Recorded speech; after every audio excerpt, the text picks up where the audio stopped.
Welcome my channel. Tonight's story is one of the darkest and most disturbing slave narratives ever whispered out of Virginia's past. It's the true account of a brutally abused enslaved girl who endured years of violence, silence, and unimaginable cruelty, until the night she escaped and carried out a revenge so shocking it terrified everyone who heard of it. Before we begin, tell me where you're watching from, and make sure you subscribe, because uncovering real historical cases like this requires intense research, cross-checking hidden records, and separating truth from legend, so these forgotten stories are never buried again. She was born into violence long before she understood what the word meant. On a remote Virginia plantation, sometime in the early 1800s, the girl entered the world not as a child to be protected, but as property to be used. Her earliest memories were not of comfort or care, but of hunger, cold floors, and the sound of adults arguing over her worth. She never knew her exact age, because no one bothered to record it. To the plantation ledger, she was just another mark on a page. Another body counted among livestock and tools. Her mother worked in the main house, cooking and cleaning from before sunrise until long after dark. She tried to shield her daughter when she could, but protection was fragile and temporary. When the girl was barely old enough to walk, she was already being assigned small tasks, fetching water, sweeping floors, carrying laundry too heavy for her thin arms. Mistakes were punished swiftly. A dropped bowl earned a slap. A slow step earned a lash. Crying only made it worse. Very early on, she learned that silence was safer than pain. The abuse didn't begin all at once. It crept in quietly, disguised as discipline and training. Overseers grabbed her arm too hard. Mistress' hands struck her face for imagined disrespect. She was locked in dark storage rooms for hours as punishment, listening to rats scratch the walls while she counted her breaths to keep from screaming. Food was withheld as correction. Warmth was withheld as control. The plantation called it order. The child learned it was cruelty. As she grew older, the abuse took on a more terrifying shape. The men noticed her. Their eyes lingered. Their voices changed when they spoke to her. She didn't yet understand why she was suddenly ordered to stay behind when others left the room, or why certain tasks required her to be alone in isolated places. When she tried to tell her mother that something felt wrong, her mother's face went pale with fear. There were no words of comfort, only a desperate warning: don't fight, don't speak, survive. By the time she reached early adolescence, the plantation no longer pretended she was a child.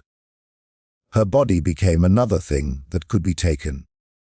The first time it happened, she didn't scream. She froze. Later, she would remember that silence saved her life, but it also broke something inside her. From that moment on, fear lived in her bones. Nights became unbearable. Every footstep outside her door made her heart race. Sleep came in fragments, filled with nightmares she couldn't escape. What made it worse was the way the abuse was ignored.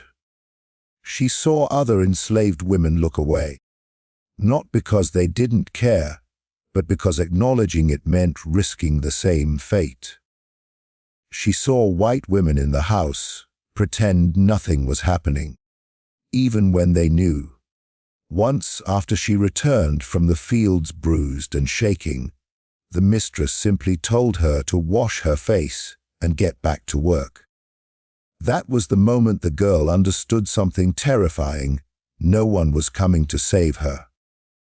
Her childhood disappeared quietly. There was no single moment where innocence ended. It was stripped away piece by piece. She learned how to read faces quickly, how to sense danger before it arrived. She learned which paths to avoid at night and which corners of the plantation offered brief safety. She learned to hide pain behind obedience. But inside her, the something hardened. The fear didn't break her completely. It sharpened her awareness. By her mid-teens, the abuse had become routine, expected, and relentless. She was beaten for resisting and beaten for complying. She was punished for speaking and punished for silence. The plantation treated her suffering as invisible, but she remembered every face, every voice, every hand that hurt her. Her mind began to change. Where there had once been confusion and terror, there was now anger, quiet, controlled, and growing. She began to notice patterns. Who came at night? Who watched during the day? Who looked away? Who enjoyed the power? She memorized routes, schedules, and habits. She learned which doors creaked, which floorboards betrayed footsteps, and which moments offered brief solitude. Survival was no longer enough. Somewhere deep inside her, a dangerous thought formed for the first time: escape was possible. But escape wasn't just about running. She knew what happened to enslaved people who were caught. She had seen the scars, heard the screams, watched bodies dragged back broken and bloodied. If she ran, it would have to be final. There would be no return. That understanding marked the true end of her childhood. From that point forward, every day of abuse was no longer just suffering. It was fuel. What no one on that plantation understood was that while they believed they were crushing her spirit, they were unknowingly creating something else. A girl who learned pain too early also learned patience. A child forced into silence learned how to listen. And an abused girl who was never protected learned how to protect herself.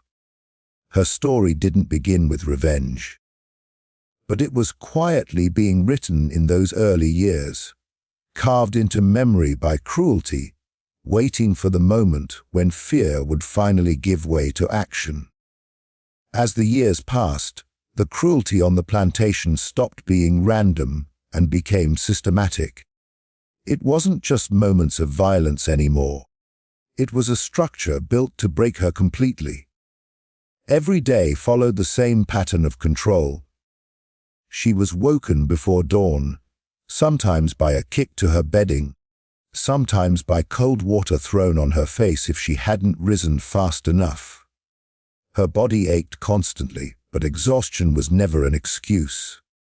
If she moved too slowly, the overseer's whip reminded her that pain was faster than rest. The plantation had rules, but they were never meant to protect her. They existed to justify punishment. A wrong look was called defiance. Silence was labeled attitude. Speaking was seen as disrespect. No matter what she did, she was always wrong. That was the design. Over time, she realized the cruelty wasn't just about labor. It was about erasing her sense of self. They wanted her to believe she deserved it. The physical abuse escalated first. Beatings became public, meant as warnings to others. She learned how to fall so it hurt less, how to tense her muscles to reduce damage, how to stay silent so it would end sooner. Blood became familiar. Bruises were constant. Sometimes she was forced to work through injuries that never fully healed. A deep gash on her shoulder reopened again and again from carrying heavy loads, but bandages were a luxury she never received. Infection was common. Survival was expected. But the worst cruelty wasn't always loud. It lived in the quiet moments. Being denied food as punishment.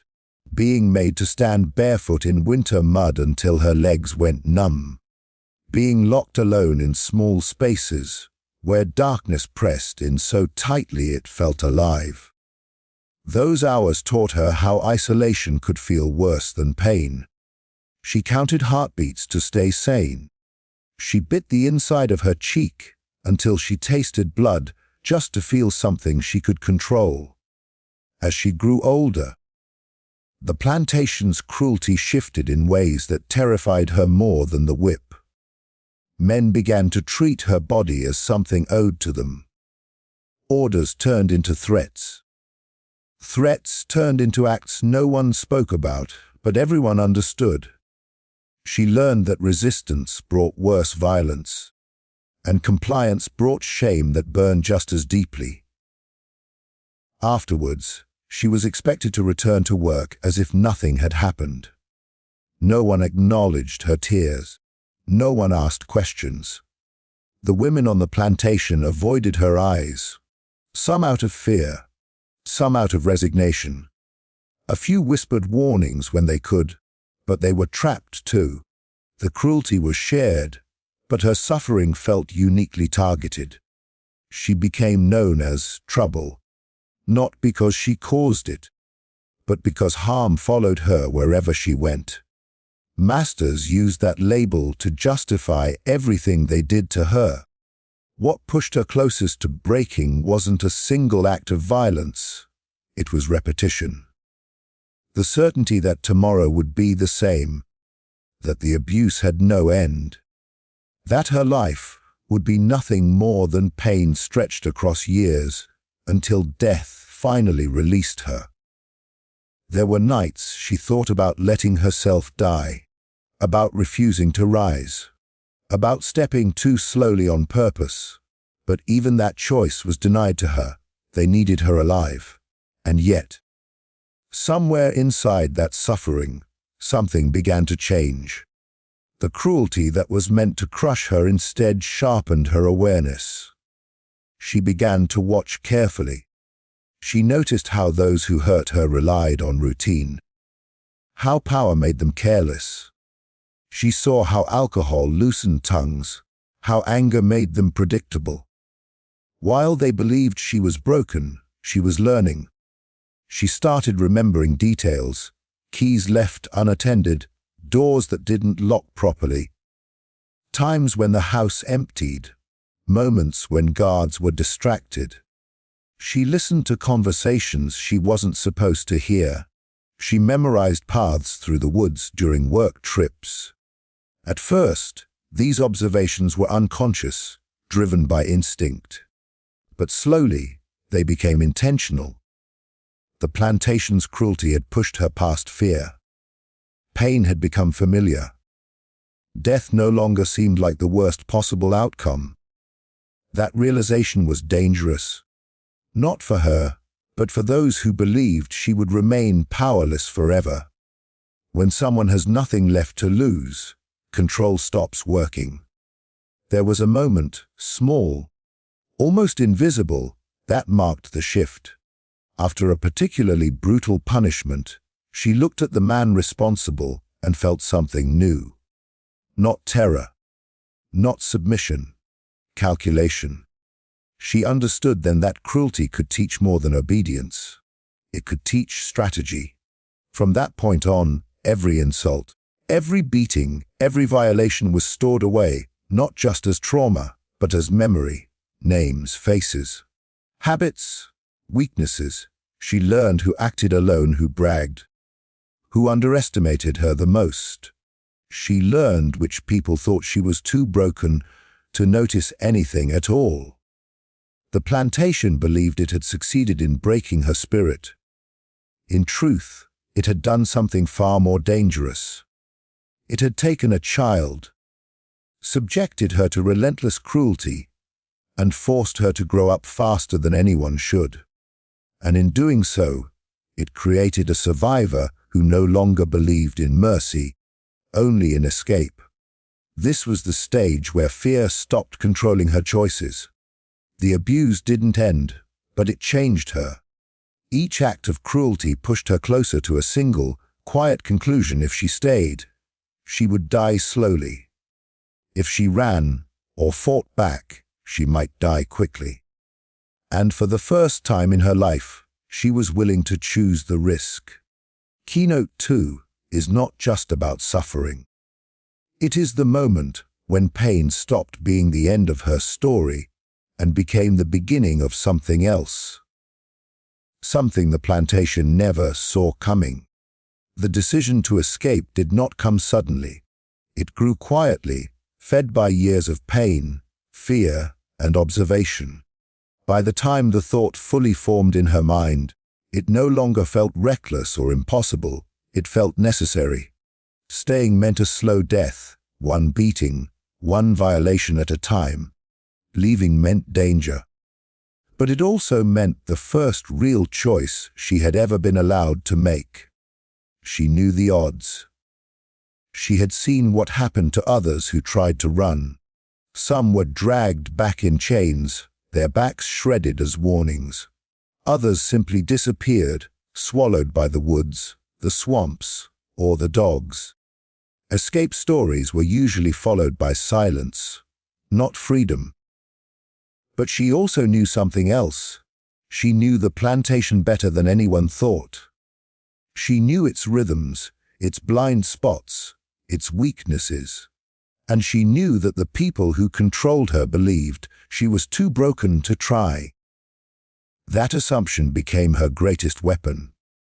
The plan began with patience. She didn't pack anything because there was nothing to pack. No food could be stolen without notice. No shoes would be given to her. She memorized instead. She memorized which nights the guards drank too much, which paths the dogs avoided because of snakes, which stretches of forest stayed dry after rain. She memorized the stars, taught herself which direction led away from the plantation and toward rumored free routes. Every small detail mattered, because one mistake meant death. She chose a night when the air was thick and storm, heavy, when thunder sat low on the horizon. Storms made men careless. They dulled the sound of footsteps. They confused the dogs. As rain began to fall, she slipped away from her quarters, barefoot, her heart pounding so hard she feared it would give her away. Every shadow looked like a man. Every sound felt like discovery. She didn't run at first. Running made noise. She moved slowly, deliberately, forcing her body to obey even as panic threatened to take over. The moment she crossed the plantation boundary, a line marked only by habit, not fence, something shifted inside her. Fear was still there, but it changed shape. It became sharper, more focused. The woods swallowed her quickly. Branches tore at her skin, thorns cut into her feet. She didn't stop. Pain was familiar. Pain was survivable. Being caught was not. Hours passed, or maybe days. Time stopped meaning anything. She hid during daylight, pressing herself into mud and brush, barely breathing as patrols passed close enough for her to smell sweat and tobacco. At night, she moved again, guided by instinct and fragments of stories she had overheard. Hunger clawed at her stomach, her feet blood. Fever came and went. There were moments she collapsed, convinced she couldn't go any farther. But every time she thought of turning back, her body refused. Going back meant surrender. Going forward, even into death, felt like resistance. She crossed creeks that numbed her legs and swamps that tried to pull her under. Once, she nearly drowned when the ground gave way beneath her, sucking her down into cold, dark water. She clawed her way out, coughing and shaking, covered in mud like a corpse climbing from a grave. Another night, she heard dogs in the distance and pressed herself flat against the earth, letting ants crawl across her skin while she prayed silently for the sound to pass. It did. Barely. What kept her alive wasn't strength alone, it was purpose. Every step away from the plantation felt like reclaiming something that had been stolen. Her name, her body, her future. She didn't know where she was going, only that she was leaving. Freedom wasn't a place yet. It was a direction. When she finally reached the edge of another settlement, she didn't announce herself. She watched. She listened. She learned quickly that not all unfamiliar faces meant safety. Some people would turn her in for reward money. Others would harm her simply because they could. She trusted no one at first. Survival had taught her that trust was dangerous. Eventually, she found temporary shelter, not comfort, not safety, but distance. Distance from the plantation. Distance from immediate capture. The girl who arrived there was no longer the same one who had left. She was thinner, scarred, and exhausted beyond words. But she was free in a way she had never been before. And yet, escape did not bring peace. Freedom did not erase memory. At night, she still heard the voices of those who hurt her. She still felt hands that weren't there. She still woke shaking, expecting punishment. But something else lived inside her now too, clarity. She had survived what was supposed to kill her. She had outrun a system designed to erase her existence. It was during this time, in the quiet after escape, that her thoughts began to change again. At first, she focused only on staying hidden, on staying alive. But slowly, memories returned, not as pain alone, but as anger sharpened by distance. She thought about the people who had hurt her and continued to hurt others. She thought about the girls still trapped there, living the same nightmare she had barely escaped. Escape had proven something to her. The plantation was not invincible. The men who ruled it were not untouchable. Fear had kept her obedient, but once fear loosened its grip, something else took its place: resolve. Keynote 3 is not just about running away. It is the moment she crossed from victimhood into agency. She didn't just flee a place. She broke a psychological chain that had bound her since birth. And once that chain was broken, the idea of returning, not as a slave, but as something else entirely, began to take shape in her mind. After she escaped, something inside her shifted in ways she didn't fully understand at first. Freedom did not arrive as relief or joy. It arrived as silence, a silence so unfamiliar it felt dangerous. For the first time in her life, no one was shouting orders at her. No footsteps were approaching in the night. No punishment waited at the end of the day. But in that quiet, her mind began to replay everything she had endured, clearer than ever before. Distance had sharpened memory instead of dulling it. She was no longer surviving hour to hour. She was thinking, and thinking changed her. At first, she focused only on staying alive. She learned how to blend into places where no one asked questions, how to keep her head down and her presence small. She learned to read people quickly, who was safe, who was curious, who was dangerous. Years of abuse had trained her to notice shifts in tone, posture, and intent. What once kept her alive on the plantation now gave her an edge in the outside world. But survival alone was not enough. Something deeper was forming. The fear that once controlled her had burned away during her escape. Pain no longer frightened her the way it once had. She had already experienced the worst the plantation could offer and lived through it. That realization stripped power from those memories. What remained was anger, not wild or reckless, but cold and deliberate. She began to see herself differently. She was no longer just the abused girl who endured. She was someone who had outsmarted a system designed to crush her. Someone who had crossed forests, swamps, and patrols with nothing but her will. That knowledge rebuilt her sense of self piece by piece. Where shame once lived, there was now defiance. Where obedience once ruled, there was calculation. Her body carried scars, but she no longer saw them only as marks of suffering. They became proof. Proof that she had been tested and survived. Proof that she was stronger than those who believed they owned her. This shift was subtle but powerful. It changed the way she stood, the way she looked at people, the way she spoke when she chose to speak at all. She also began to think differently about the people who hurt her.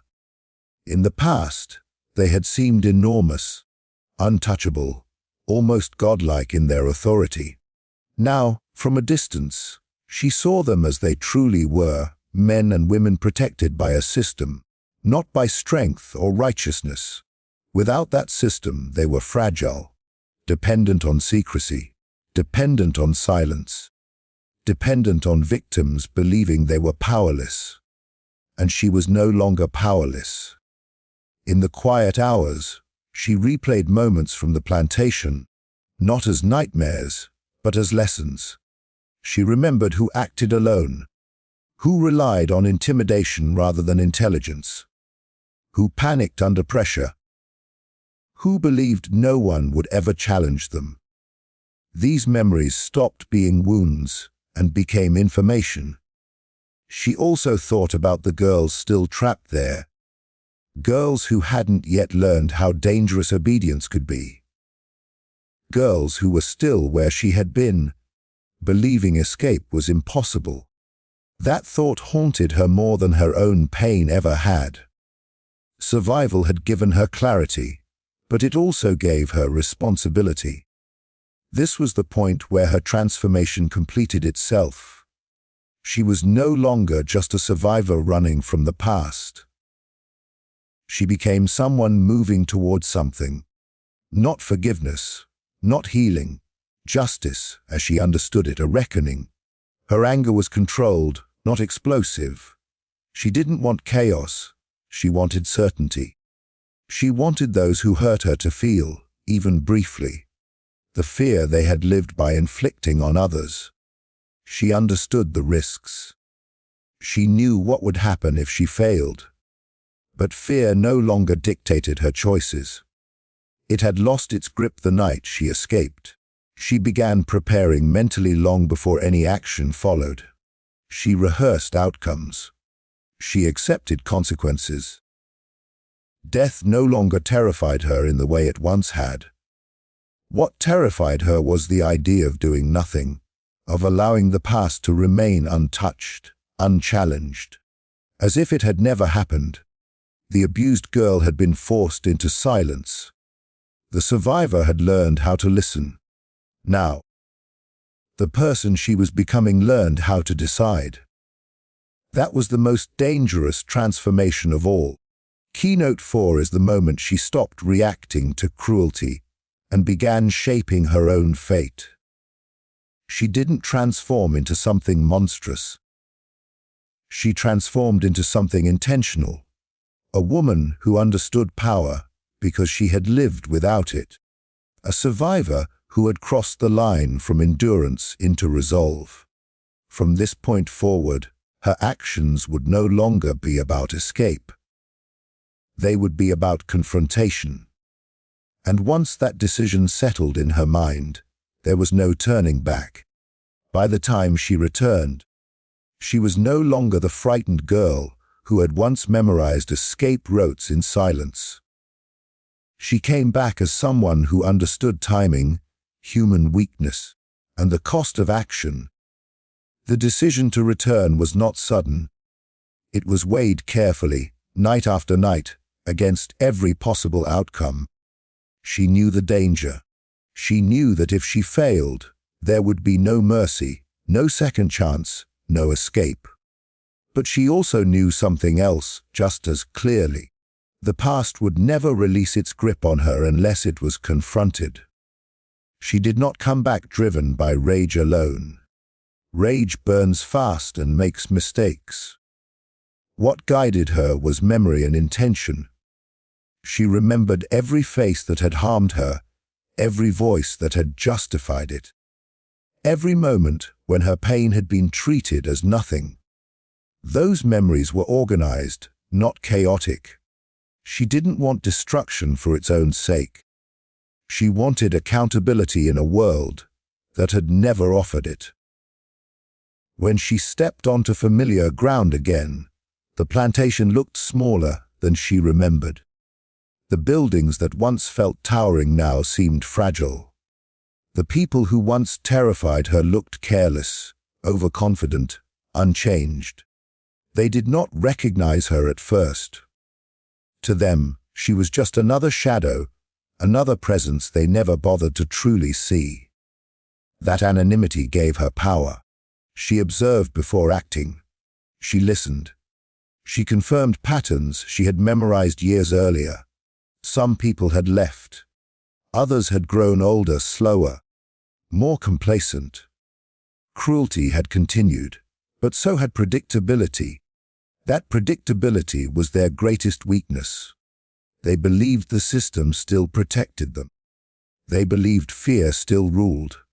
They never imagined the girl they had broken would return by choice. Her actions were quiet, deliberate, and deeply personal. She did not seek spectacle. There were no speeches, no warnings, no attempts to explain herself. Explanation had never been given to her, so she offered none. Each act was directed, purposeful, and final in its intent. The people who had caused her the greatest harm were confronted with something they had never expected, resistance that did not beg, plead, or freeze. What made her revenge so unsettling was not its brutality, but its clarity. There was no confusion about why it was happening. No randomness. No innocence caught in the middle. She targeted those who had exercised power without consequence, those who believed suffering was their right to distribute. In doing so, she reversed the dynamic that had defined her entire life. For once, she was the one deciding the outcome. Fear changed hands. The same panic she had lived with for years now appeared in the faces of those who had dismissed her pain. The same helplessness, the same disbelief. It was not justice in any legal sense. It was personal, it was raw, and it was irreversible. She did not feel joy the way people imagine revenge brings. What she felt was release. A tightening inside her chest loosened for the first time. The constant weight she had carried since childhood lifted slightly, not because the past was erased, but because it was no longer untouchable. She had reached back into it and changed its ending. But revenge does not exist in isolation. Every action creates consequences, and she understood that better than anyone. She did not linger to watch reactions ripple outward. She did not stay to see fear spread through whispers and rumors. Once her purpose was fulfilled, she disappeared again, knowing that remaining would only invite capture. Survival was still necessary. The aftermath belonged to others, to the plantation owners who suddenly realized their authority was not absolute, to the enslaved people who would hear fragments of the story and feel something dangerous spark inside them, the idea that power could be challenged. Even without knowing her name, her actions left a mark that could not be fully erased. She herself carried the cost.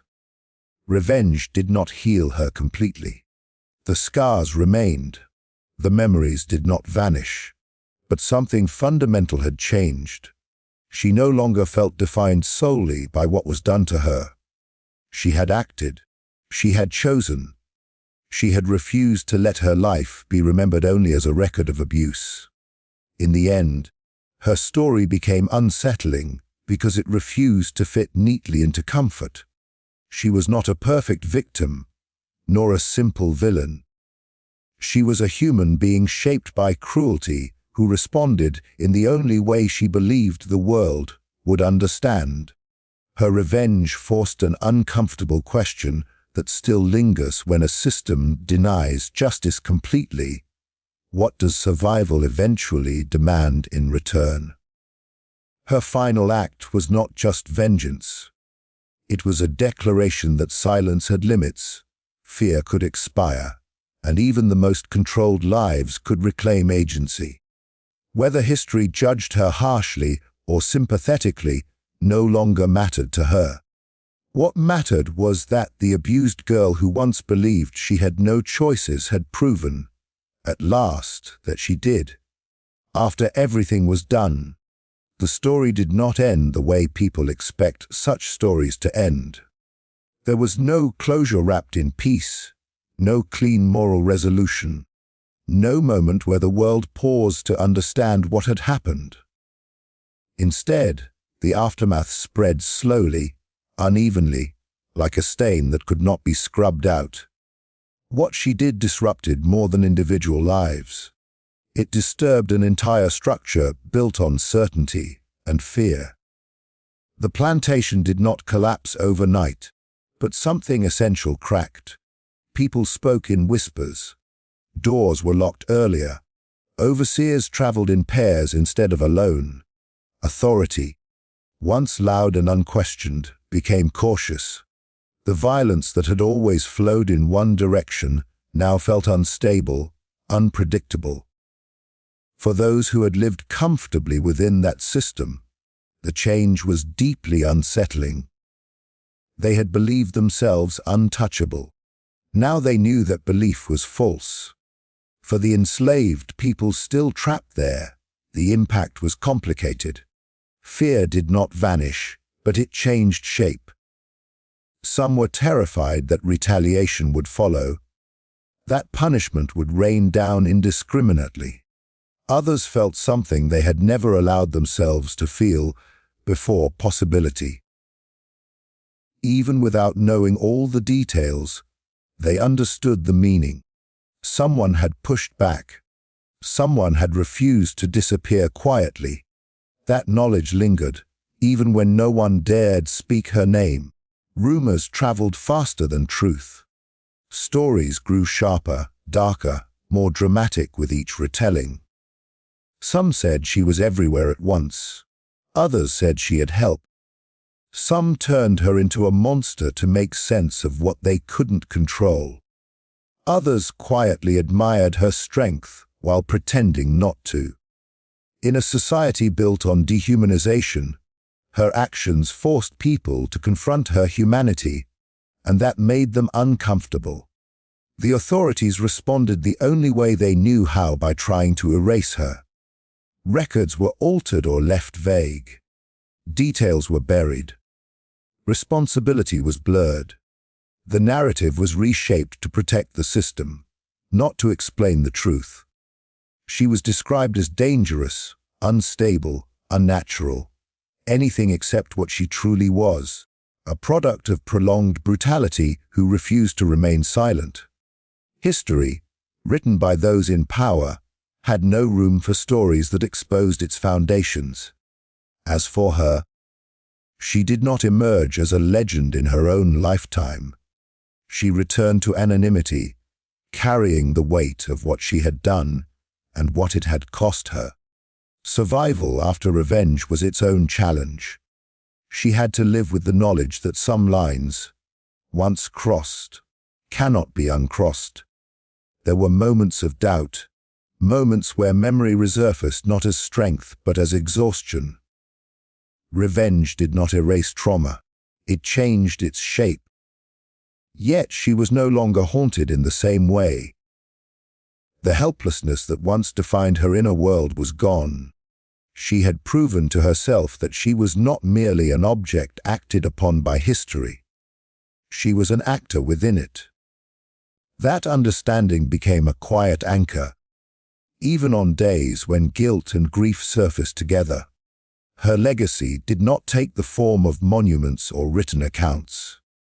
It lived in subtle shifts, in the way fear moved through spaces it once controlled completely, in the way silence carried new meaning, in the way oppressed people learned that resistance did not always look the same. Sometimes it was loud.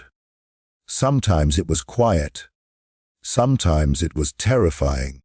Over time, her story blurred into fragments, resurfacing decades later in court records, oral histories, and whispered family stories passed down carefully. Each version carried bias, omission, and interpretation. But at the core remained an undeniable truth: something happened that could not be fully explained away. Something that revealed the cost of unchecked power and the consequences of sustained cruelty. What makes her story endure is not the violence alone, but the question it leaves behind. What happens when a society denies justice so completely that the only language left is force? What responsibility does a system bear when it creates the conditions for such acts? These questions remain uncomfortable because they do not belong only to the past. She did not become a hero in the traditional sense, nor a villain as history sometimes prefers. She existed in the space between, where real human beings live, shaped by pain, driven by memory, and forced to make impossible choices. Her life reminds us that survival is not always passive, and that endurance, when pushed far enough, can transform into something the world is not prepared to face. In the end, her story survived precisely because it refused to fit neatly into moral simplicity. It challenges the listener to sit with discomfort, to recognize the human cost behind historical cruelty, and to understand that when voices are suppressed long enough, the echo of that silence can be devastating. That is the true aftermath she left behind, not just fear or revenge, but a lasting disturbance that history could never fully contain.